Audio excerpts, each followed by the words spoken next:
रंगशाला में कौन कौन बैठे हैं और किसका भाव कैसा है। सुखदेव जी कह रहे हैं कि राजन, मल्लानां सनिन्दिनां नरवरः त्रीणां स्मरो मूर्तिमान् गोपानां सजनौ सतां चितिभुजान् शास्त्रास्वपीत्रो शिशो मृत्युर्भोजपते विराट विदुषां तत्त्वं परं योगिनां विष्णीनां परदेवतेति विदितो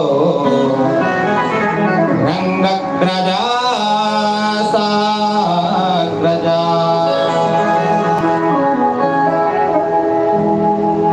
जिनकी रही भावना जैसी प्रभु मूरत दे कहीं तिन तैसी।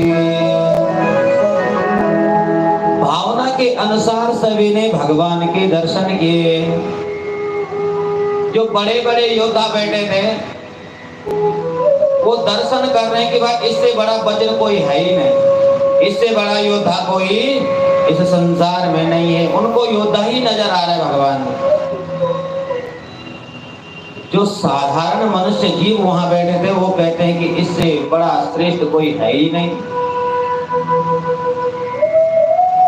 और जो ग्वाल बाल ब्रिजवासियों को तो पता ही है कि ये हमारा मित्र है, स्वजन है।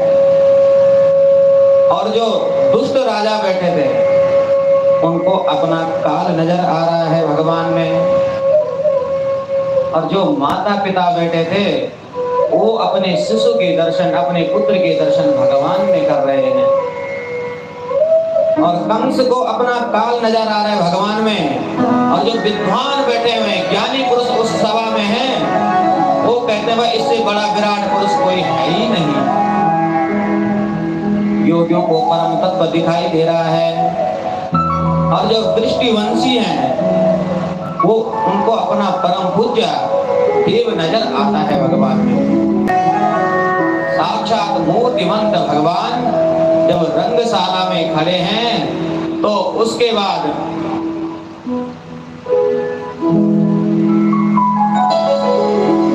जो कंस के सैनिक हैं चाणूर और मुष्टिक वो कहने लगे, अरे कृष्ण हमसे युद्ध कर। तो भगवान ने कहा, अरे तू देख भी ना कहाँ तेरा पहाड़ जैसा शरीर, अरे कहाँ छोटे छोटे बच्चे। अरे युद्ध तो बराबरी के साथ में करना चाहिए। तुझे हमसे युद्ध करने में हमारे साथ अगर युद्ध करेगा तो शर्म नहीं आएगी तुझे। तो भगवान ने कहा कि बाला वयम तुल्य बले। अरे हमारा बल तो बालकों के जैसा है। तो चारों कहता कि अरे कृष्ण क्यों बातें बनाता है। न बालो न किशोरस्त्वं बलस्या बलिनां वरः लीलयेभ्यो हतो येन सहस्राद्विपसत्त्वभेद। बोले कृष्ण क्यों बातें बना रहा है। अरे हमें पता है तू क्या है। तू न बालो न किशोरस्त्वं, तू योद्धाओं का भी योद्धा है, इसलिए हमारे साथ युद्ध कर। और उसके बाद युद्ध प्रारंभ हुआ। हस्ताभ्याम हस्तयोर्बद्ध्वा, मल्ल युद्ध के नियम होते हैं। हस्ताभ्याम हस्तयोर्बद्ध्वा पादभ्यामेव च पादयोः विजकर्षतुरन्योऽहं रसय्या विजिगीषयः। और जब मल्ल युद्ध प्रारंभ हुआ तो भगवान कृष्ण ने चारों को, बलराम जी ने मुष्टिक को और अन्य योद्धाओं को समाप्त कर दिया। गए कहाँ, यहाँ पर कंस विराजमान है। कंस घबरा गया, बोले हे मूर्ख कंस, तेरे अत्याचार से तो आज पृथ्वी भी मुक्त हो जाएगी।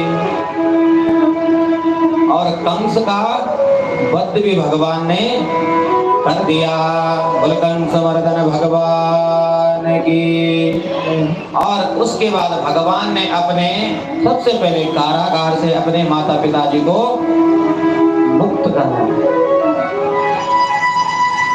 अपने नाना उग्रसेन को राजा बना दिया, मथुरा का